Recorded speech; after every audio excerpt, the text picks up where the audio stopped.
రోజుకో జైలు అన్నట్టుగా ఆయన జీవితం మారిపోయింది. కర్నూలు జిల్లా ఆదోని 3 టౌన్ పోలీస్ స్టేషన్ లోనూ పోసానిపై కేసు నమోదైంది. దీంతో ఆదోని 3 టౌన్ పోలీసులు గుంటూరు జిల్లా జైల్లో ఉన్న పోసానిని పీటీ వారెంట్ పై అదుపులోకి తీసుకున్నారు. వీడిని 2 టౌన్ పోలీస్ స్టేషన్ కి మార్చండి. అంబ పలికిద్దామని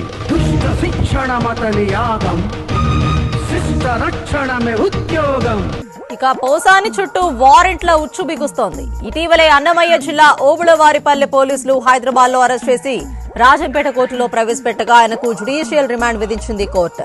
ఈ బెయిల్ పేపర్స్ తీసుకుని ఆ సీతయ్యని మర్యాదగా మా చంటిని వదిలిపెట్టమని చెప్పు. సారీ సార్, ఇక్కడ కోటింగ్ పూర్తయింది. మీ మేనల్ని సీతయ్య గారు 2 టౌన్ షిఫ్ట్ చేశారు. రెండో విడత కోటింగ్ కూడా పూర్తయింది. ఇప్పుడే కంట్రోల్ రూమ్ షిఫ్ట్ చేశారండి.